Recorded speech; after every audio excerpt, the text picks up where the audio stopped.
Sí.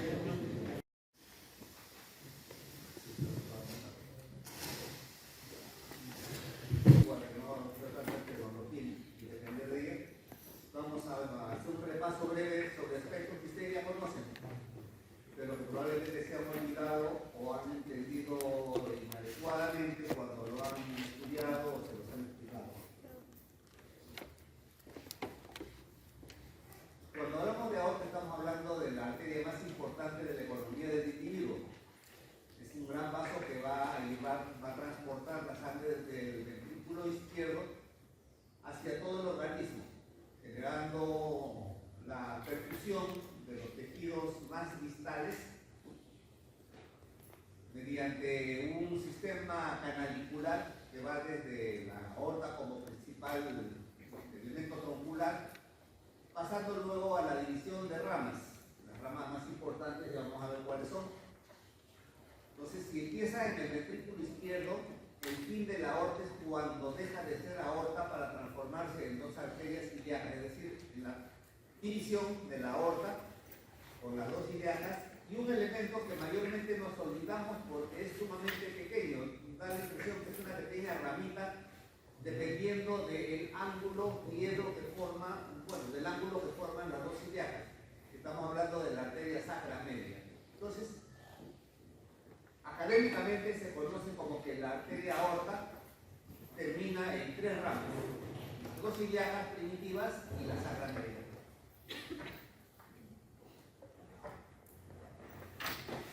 Para efectos académicos, también dividimos a la arteria aorta de acuerdo a la región que está en la cual se desplaza. Y así hablamos de una aorta descendente, esta porción de la aorta que sale desde el ventrículo izquierdo, que es en gran parte intrapericárdica, asciende y de alguna manera convencional decimos que termina en ese plano que va a pasar por el ángulo de Lewis y que llega a la cuarta vértebra, entre la cuarta y la quinta vértebra dorsal o torácica. Este plano, reitero, no es un plano arbitrario, pero convencional. A partir de este plano, decimos que la aorta se transforma en callado de la aorta. Callado de la aorta empieza en este plano transverso, hace su arco dirigiéndose hacia la izquierda y hacia atrás, y termina en el mismo plano, pero en la región dorsal del mediastino superior, en donde va a empezar como arteria aorta descendente o aorta torácica. Cuando hablamos de aorta descendente estamos involucrando tanto a la aorta torácica como a la aorta abdominal. Entonces, si lo queremos sacar del ámbito general y ser más específico, hablamos que ahí empieza la aorta torácica, es decir, a nivel del cuarto nivel vertebral torácico, dorsal, y va a terminar a nivel del D11. No nos olvidemos que a nivel del D12 tenemos el hiato aórtico en el diafragma, en donde hace su pasaje la arteria aorta desde el tórax hasta el abdomen. En el abdomen va a ir adosado hacia la columna vertebral lumbar y va a terminar a nivel de la cuarta vértebra lumbar. Si recordamos un poco la anatomía de superficie, ¿con qué estructura podemos asociar el cuarto nivel lumbar? ¿Alguien lo recuerda? Alguien que levante la mano y me diga que recuerdan algo de lo que dije, por eso lo dije yo. Nadie. Por ese plano que está pasando por el ombligo. Cuando hablábamos de anatomía de superficie, hablé del ombligo y le dije que por el ombligo pasaba un plano que iba hasta el nivel de la cuarta vértebra lumbar, que delimitaba o daba más o menos el aproximado de donde termina la arteria aorta y empiezan las ilíacas. Bien, en todo este trayecto la arteria aorta va a dar una serie de ramas, pero vamos a ver un poco las especificaciones propias de la aorta. La aorta en su raíz va a medir un diámetro entre 25 a 30 milímetros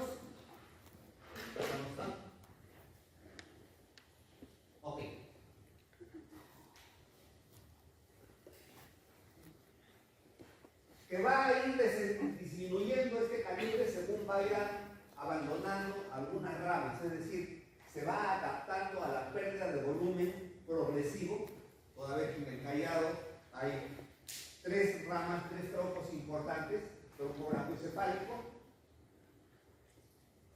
derecho, la carótida izquierda y la subclavia izquierda. Estos troncos ya están sustrayendo parte del volumen hemático que está saliendo del ventrículo. Por lo tanto, la aorta tiene que ir disminuyendo su calibre para que no se pierda la presión. Si hubiese una dilatación o mantuviese el mismo calibre desde el principio hasta el final, evidentemente al final la presión estaría mermada porque va a circular hacia las ramas correspondientes. En la raíz de la aorta encontramos 3 dilataciones que corresponden a los senos de Valsalva, que a su vez son unos espacios, eso lo vamos a ver en el corazón, así que no se preocupen, o senos aórticos también denominados, que están en relación con la emergencia de las 2 primeras ramas colaterales de la arteria aórtica. Las 2 ramas, las primeras ramas que salen de la arteria aórtica son las arterias coronarias, que son las arterias que van a irrigar el miocardio. Los senos sigmoideos, que se denominan así por la estructura de 3 elementos que constituye la válvula aórtica, están dispuestas en un seno posterior y 2 anteriores. Me voy adelantando para efectos de que cuando hablemos de la pulmonar hablamos de la situación inversa, en la que tenemos 2 posteriores y una anterior, que son los senos sigmoideos de la arteria pulmonar. Extrapericárdicamente se va a funcionar o va a estar en relación con los fondos de saco pleurales que ya hemos hablado ya, los senos. Acá también tenemos algunos senos que no reciben un nombre específico, sino simplemente como fondos de saco pleurales en relación con las estructuras vasculares de gran magnitud que están saliendo a nivel de la base del corazón. Entonces ya dije, va a empezar y terminar a nivel cuarto nivel torácico y va a terminar en el cuarto nivel lumbar. Ya esa es la descripción de la orientación y el desplazamiento de la arteria aorta en el mediastino. No nos olvidemos que estos son elementos que están ocupando el espacio mediastinal. Acá tenemos una gráfica, tenemos el plano que está pasando por el ángulo de Lewis, cuarta vértebra lumbar, torácica, perdón, aorta ascendente hasta acá callado de la aorta descendente o torácica. A partir de acá, aorta abdominal. La relación del callado de la aorta por su orientación y desplazamiento va a estar en relación con elementos, reitero, del mediastino, como por ejemplo con la tráquea y especialmente con el bronquio izquierdo, al cual lo va a abrazar de cierta manera, ¿no? Acá tenemos el bronquio izquierdo, tenemos que está siendo rodeado o abrazado por las ramas de la arteria pulmonar, de la arteria pulmonar, de la pulmonar izquierda, la pulmonar derecha, la tráquea está por detrás, y por delante vamos a encontrar unos elementos conocidos como los troncos brachiocefálicos. Vamos a ver más adelante una gráfica. Entonces, la porción horizontal, ya lo dije hace un momento, va a dar los 3 troncos principales, que son el tronco brachiocefálico, la carótida izquierda, la subclavia izquierda. Por esta zona, por la concavidad y ya iniciando la aorta, se va a encontrar la emergencia de unas ramas importantes que son las arterias bronquiales. Estas son unas que van a irrigar los bronquios y que le van a dar la oxigenación y los nutrientes al parénquima pulmonar.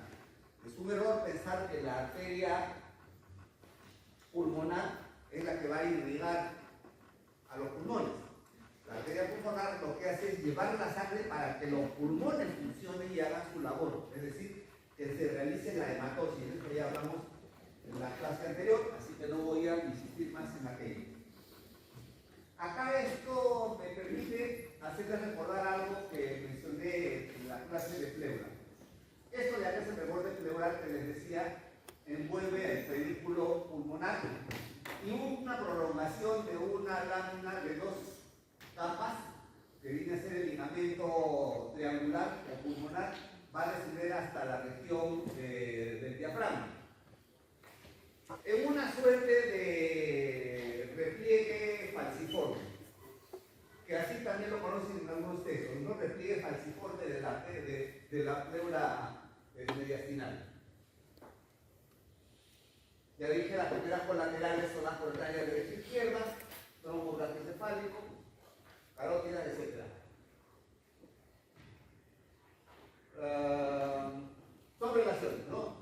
Va a pasar por delante de la tráquea, va a estar por detrás de los troncos venosos brachiocefálicos, tanto derecho como izquierdo, que van a constituir, ya vamos a ver más adelante, la vena cava superior.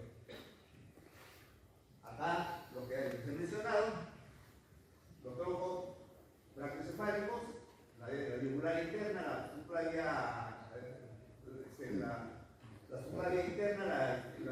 subclavia derecha, la yugular, la subclavia forman los innominados, también denominados troncos brachiocefálicos o venas innominadas, y juntas estas innominadas van a formar la vena cava superior. Esto ya lo dije. Un poco para que veamos que a lo largo del descenso de la arteria aórtica torácica va a dar estas ramas importantes que son las ramas intercostales. El hecho que se haga una rama directamente de la aorta implica que estas ramas tienen un gran flujo, y de hecho se necesita un gran flujo, porque los músculos intercostales van a estar actuando y requiriendo de aporte tanto de nutrientes como de oxígeno. Es decir, aquellos elementos que ameritan o que consumen oxígeno en gran cantidad y que también requieren nutrientes para poderse mantener y desarrollar su actividad metabólica normal, siempre va a estar ricamente irrigado. Aquellos elementos que tienen poca actividad, por lo tanto no ameritan tener mucho oxígeno ni tampoco muchos nutrientes, van a tener una pobre vasculatura. Y hay que costar que saber por el día de hoy, así que no vamos a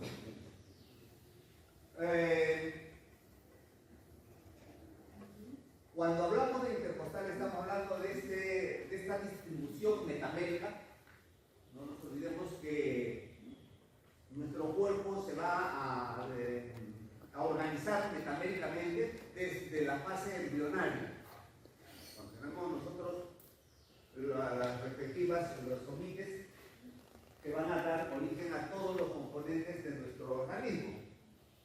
Eso se va a mantener con algunas variantes a las distribuciones de los cuadrúpedos. Nosotros tenemos una bipedestración que cambia la orientación de las metámeras. Eso ya vamos a ver cuando, bueno, ustedes deben haberlo visto en el locomotor.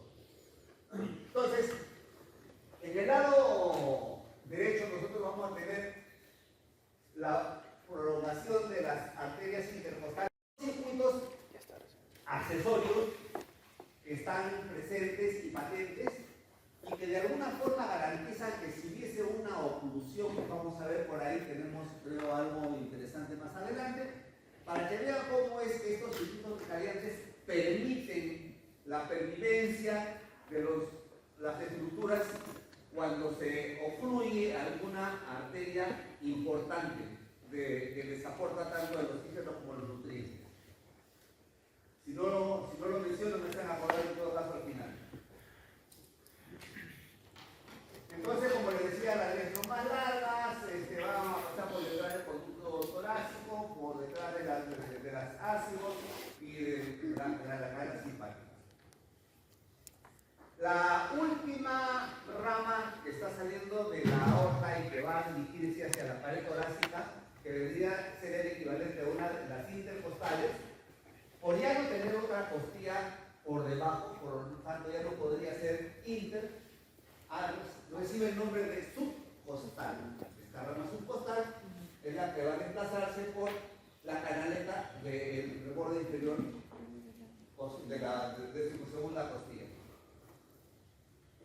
Si bien es cierto, esta imagen de acá habla de una alteración, es simplemente para que podamos ver nosotros cómo la tecnología ahora nos permite tener imágenes tridimensionales de la estructura vascular. Esto era impensado hace unos 30, 40 años. Era imposible pensar que íbamos a tener una imagen que nos permita identificar alteraciones de las estructuras vasculares en este caso, pero se da para cualquier elemento que pueda ser identificado radiológicamente. Bueno, pues si ustedes se percatan, acá tenemos nosotros la aorta ascendente, el tronco brachiocefálico, la carótida y la subclavia. Y acá una estrechez que vamos a ver más adelante, porque esta de acá venía a colación de una alteración, vamos a mencionar brevemente algunas alteraciones de la aorta para que vayan teniendo una cultura anatómico-patológica por delante. Es esta de acá. Estamos hablando de la coartación de la aorta, que es una patología congénita. El individuo nace con esta alteración, en la que hay una parte de la arteria aorta que no se desarrolla adecuadamente, como que se estrangula. Este estrangulamiento, de acuerdo a la situación en la que se encuentra encallado o por debajo del ducto arterioso, el ducto arterioso viene a ser esa comunicación entre la arteria aorta y la arteria pulmonar que se mantiene patente durante la fase fetal, que permite la combinación de la sangre que está viniendo por la aorta con la sangre que está viniendo por la arteria pulmonar para efectos de complementar la imposibilidad o la falta de flujo aéreo a nivel de las vías respiratorias intra o uterinamente, en la que el pulmón del elemento de la gestación viene a ser la placenta, en donde se hace el intercambio gaseoso. Bien, entonces acá tenemos nosotros, miren ustedes, puede ser sumamente crítica la estrechez de la coartación de la aorta. Acá tenemos, este de acá es el ducto arterioso, que es el elemento que comunica la arteria aorta con la pulmonar, que de alguna forma compensa la falta de flujo para que se haga un bypass, un shunt entre la arteria pulmonar y la arteria aorta, y que permita que la sangre discurra y ese ser que está en gestación pueda desarrollarse, nacer vivo y dar el trabajo al cirujano cardiovascular para efectos de reparar inicialmente de manera paliativa hasta que adquiera un peso adecuado para dar una resolución definitiva.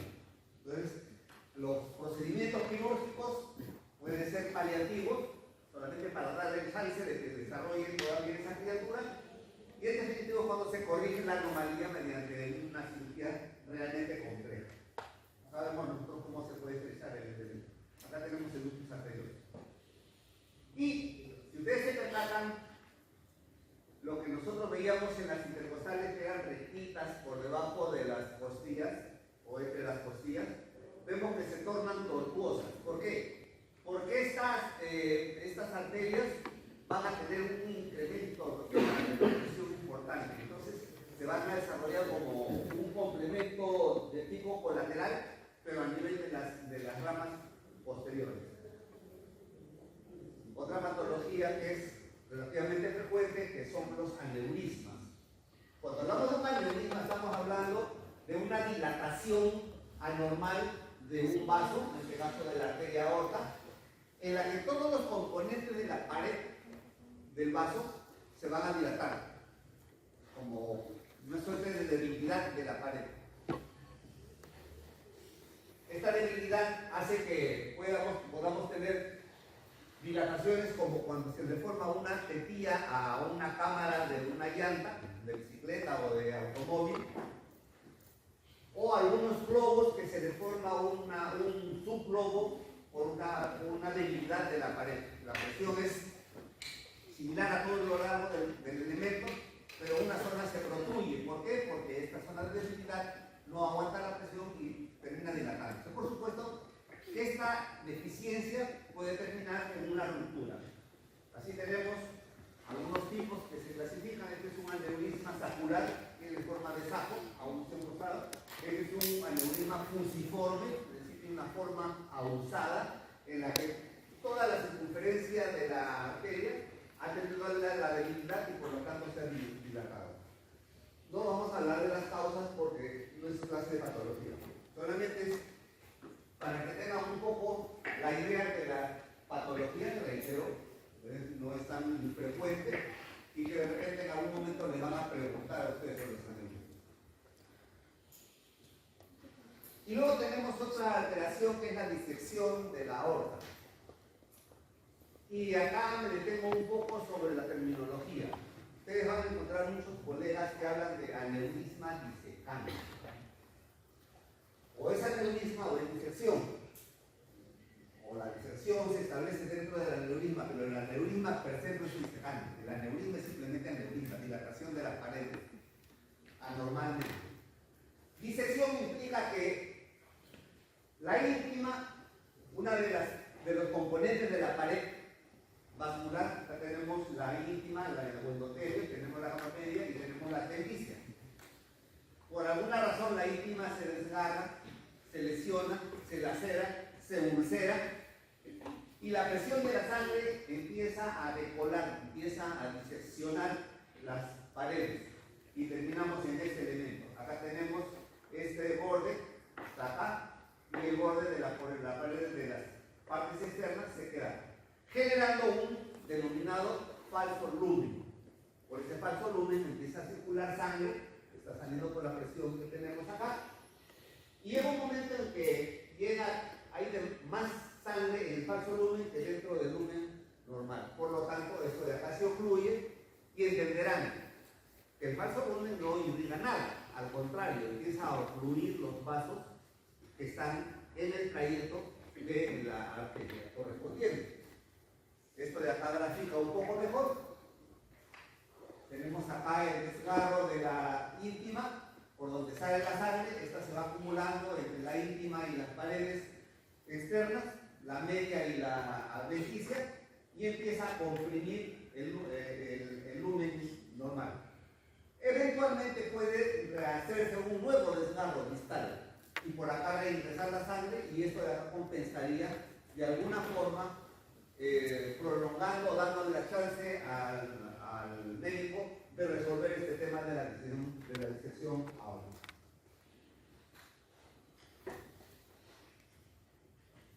Si ustedes son acuciosos, podrán entender que esto de acá es una tomografía, una biotem con contraste. Lo que vemos acá de blanco es el contraste que está dentro de la arteria aorta. El contraste llena también los vasitos que son ramas de la arteria aorta. Acá tenemos los riñones, tenemos las arterias pulmonares, renales, pero no tenemos la continuidad de la aorta. La aorta tendría que estar terminando a este nivel. Esto de acá es una oclusión aorto-ilíaca, es decir, una enfermedad aorto-ilíaca oclusiva, generalmente dado por arteriosclerosis. Y esto conlleva a que hay un momento en que la mitad del cuerpo ya no tiene circulación, no tendría circulación. De hecho, ya no debería de tener acá. Pero miren cómo la naturaleza y sobre todo los circuitos vicariantes generan un conjunto de elementos denominados circulación colateral que recanalizan distalmente lo que estaba ocluido. Acá prácticamente no pasa sangre por las ilíacas. Sin embargo, tenemos, como les decía, lo que viene desde la subclavia y las otras ramas que están haciendo circuitos vicariantes, que van a dar en relación a la región glútea, a los miembros inferiores, etc. De otra manera, estaría muerta la mitad del cuerpo y por supuesto nadie vive con un medio cuerpo muerto, necrótico por isquemia.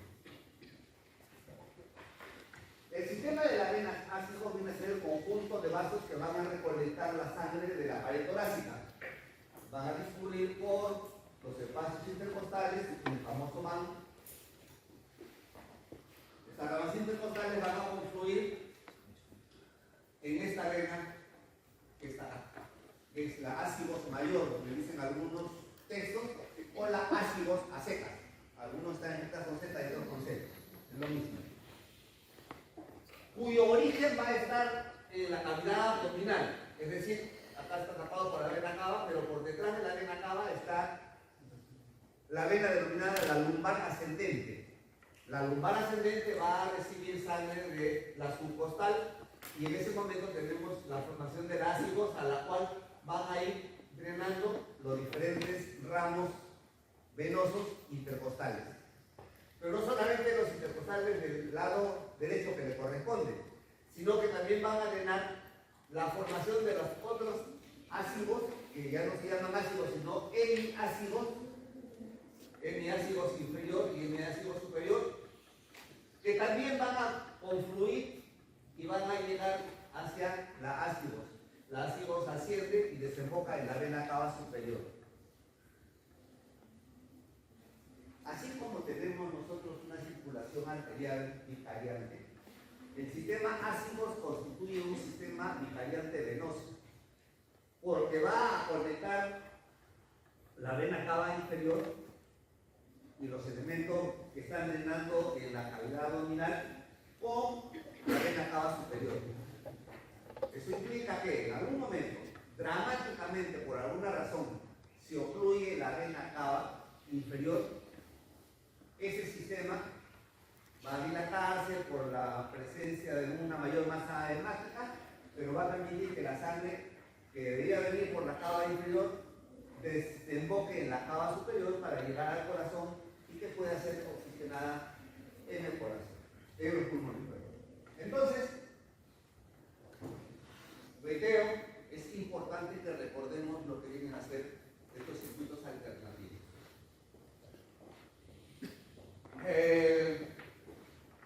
La ácigos inferior o hemiácigos inferior va a quedar con este nombre y la hemiácigos superior recibe el nombre también de hemiácigos accesorios. No siempre recoge toda la sangre de todos los vasos intercostales porque hay algunos que van a ir a drenar directamente hacia la subclavícula.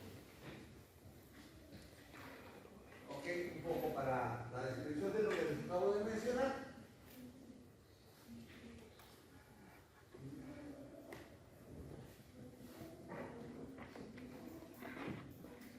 La hemiácigos del lado izquierdo tiene una connotación o un comportamiento ligeramente diferente al del lado derecho.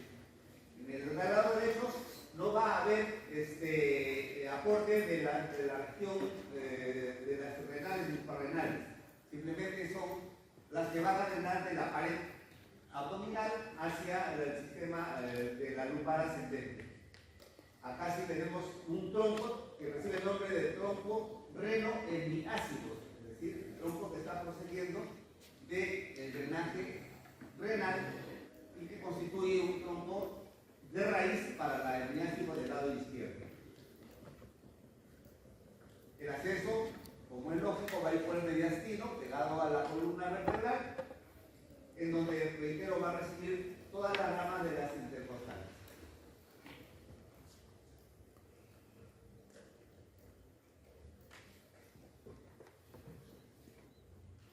Ya.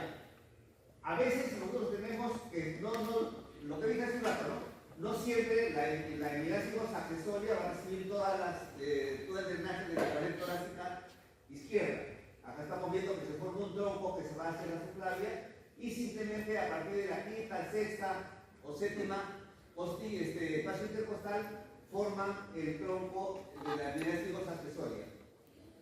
A nivel de la vértebra número 8 o la 9 están ascendiendo la hemiácigos inferior y entre la 7 y la 8 está descendiendo la hemiácigos accesoria para drenar en la vena ácida. La vena ácida es una vena muy importante, muy voluminosa. Cuando uno abre un tórax ve una columna importante azulada. que es fácilmente identificado. A veces es incomprensible como algunos se la llevan de encuentro al momento de las toracotomías. La arteria pulmonar, como ya sabemos, es la que va a salir del ventrículo derecho, va a llevar la sangre venosa colectada por las cavas en la aurícula derecha y la va a impulsar por los troncos, primero por el tronco pulmonar y de acá las ramas de las arterias pulmonares derecha e izquierda. Estas van a dividirse a su vez rápidamente en los lóbulos correspondientes del pulmón y en los subsegmentos broncopulmonares. Entonces, básicamente va a transportar sangre venosa, razón por la cual en las gráficas siempre se le pone a esta arteria como de color azul. Tanto que la aorta, por tener sangre arterializada, siempre se le va a graficar de color rojo.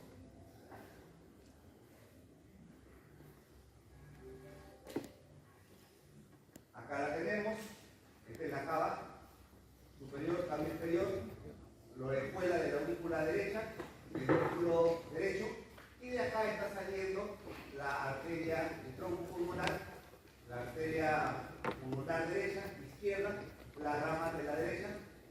Rápidamente se divide para la superior, para el lóbulo medio y para el inferior. La vena cava superior, ya hemos dicho, está formada por las dos sinominadas, también denominadas trocos cefálicos venosos, izquierdo y derecho, y van a desembocar en la aurícula derecha. La inferior va a recolectar toda la sangre de la parte inferior del cuerpo, la porción caudal, y la va a llevar hasta la aurícula derecha, en una zona que nosotros vamos a ver cuando hagamos corazón, una protrusión que se denomina la válvula de Eustaquio. Siempre es importante recordar que no todo lo que se dice es. ¿Qué significa esto? Significa que hay una serie de nomenclaturas que no llegan a describir o no significan lo que realmente debía ser. Cuando uno habla de una válvula, ayer creo que fue que hablamos que la válvula era un aditamento que permitía el flujo unidireccional. La válvula de Eustaquio no es una verdadera válvula, simplemente es una protrusión de la desembocadura de la vena cava inferior en la aurícula, que no cumple la función de válvula porque no tiene los flaps, los folletos necesarios como para que pueda obturar y que no haya ese retorno. Entonces, lo de válvula simplemente es una denominación convencional, pero que no implica que sea tal como se menciona. Luego tenemos el conducto torácico. El conducto torácico es el elemento recolector de linfa más largo y de mayor volumen del cuerpo. Tiene origen a nivel de la segunda vértebra lumbar, con una dilatación scapular, a donde confluyen varios troncos linfáticos de la cavidad abdominal y de los miembros inferiores, que recibe el nombre de cisterna de Pequet o sistema linfática. Cisterna linfática. La cisterna de Pequet, reitero, es esta dilatación donde están llegando los troncos. Va a penetrar hacia la cavidad torácica a través del hiato aórtico, acompañando a la aorta, pero por detrás y hacia la derecha de la arteria, y va a ascender adherida a la columna. Es esta de acá. Hasta la cisterna de Pequet, ingresa. ¿Hasta dónde llega? Hasta el ángulo que forma la vena subclavia izquierda con la vena yugular interna, denominado ángulo yúgulo subclavio, para los que les gustan los nombres epónimos, el ángulo de Pirogón. Sin embargo, hay que aclarar que no siempre el callado asciende un poco y hace un callado y regresa para desembocar en esta zona. No siempre el conducto torácico desemboca en este ángulo. Clásicamente se le describe como tal y suena bonito y es fácil de recordar, pero muchas veces el conducto torácico desemboca en la yugular o desemboca en la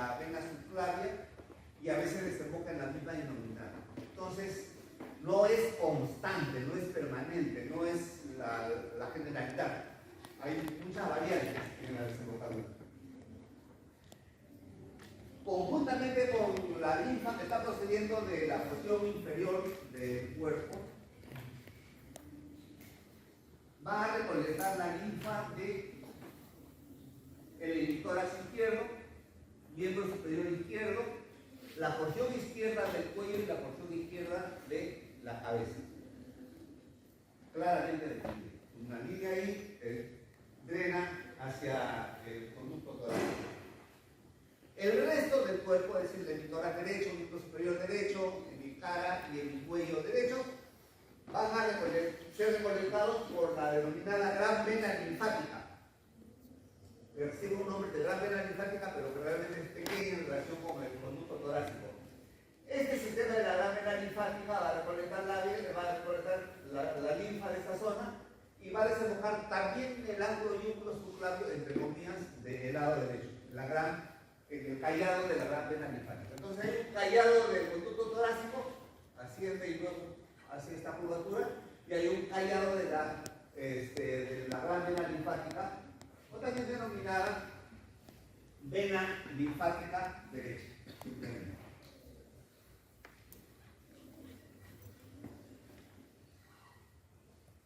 Miren ustedes, el calibre del conducto torácico no es tan pequeño, 5 milímetros es bastante considerable. Ahora bien,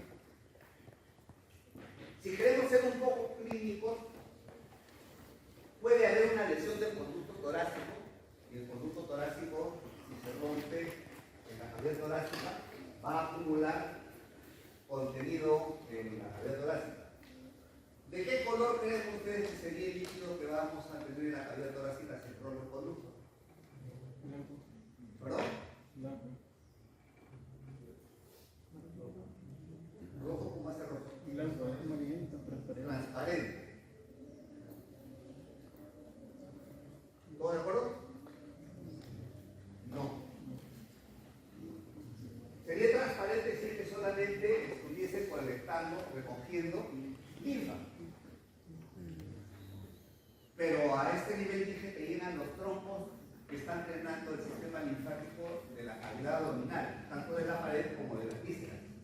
Las vísceras tienen los vasos colectores linfáticos y tenemos los vasos pilíferos.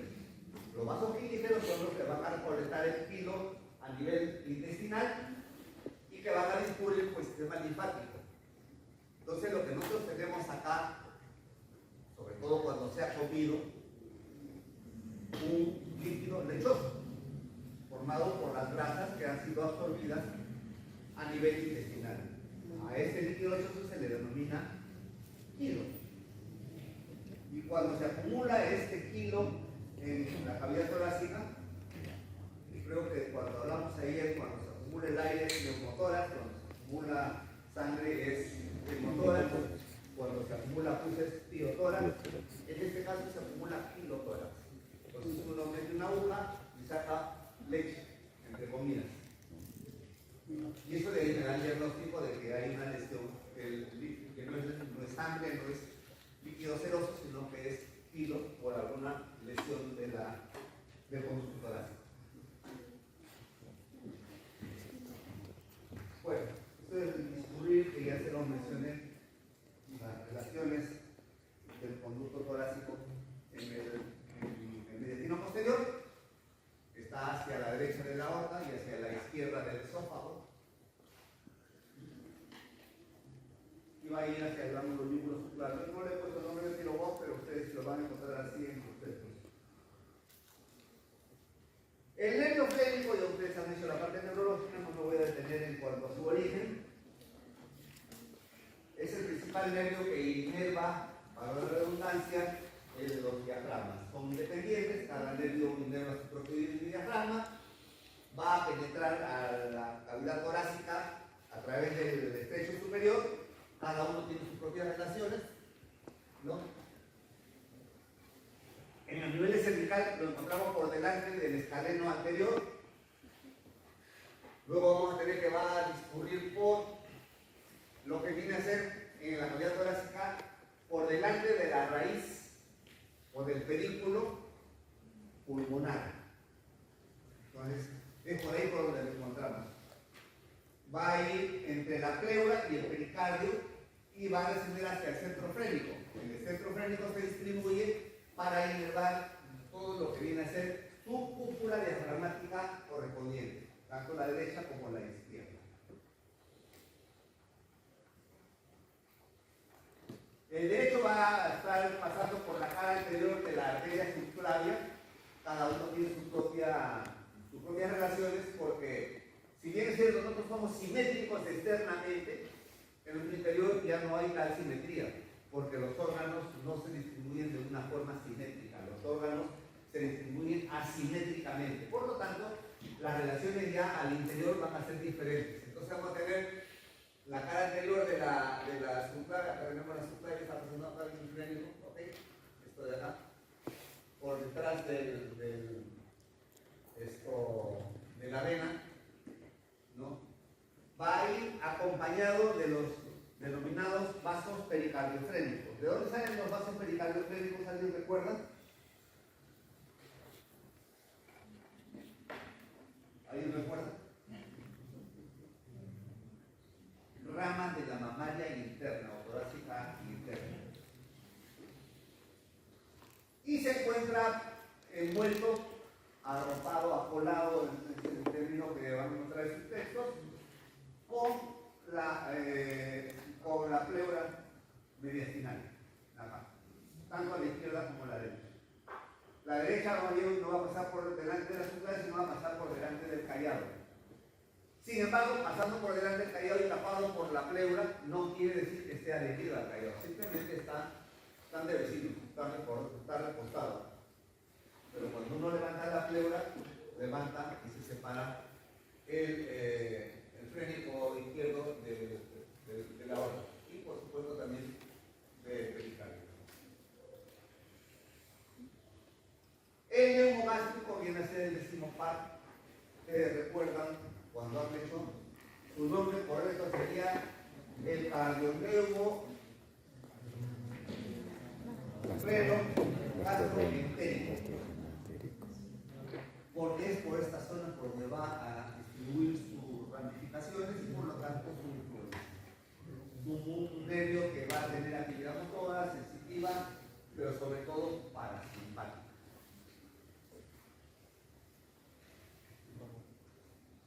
Esta me sirve mucho para poder ver las relaciones.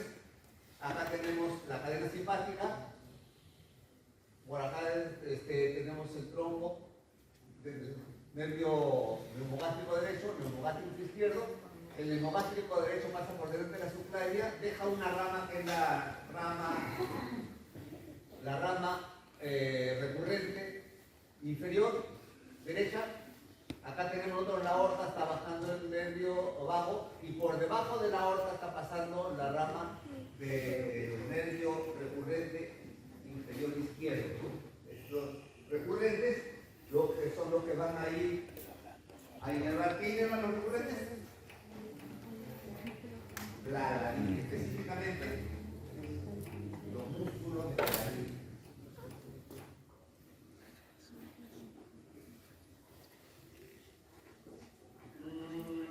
Bueno, ya lo dije.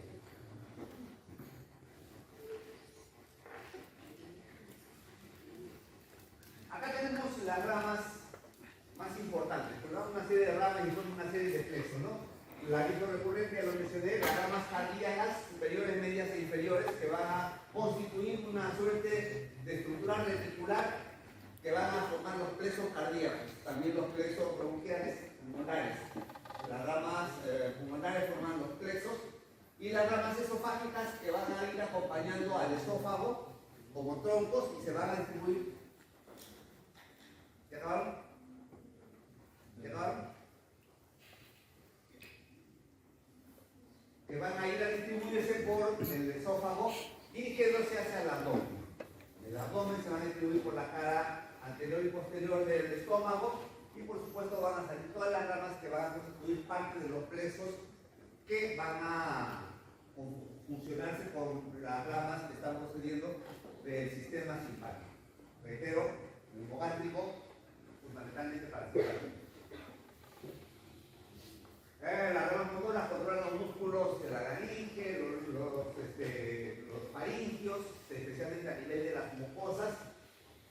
Nos van a permitir la fonación toda vez que movilizan las cuerdas vocales, los músculos de las cuerdas vocales.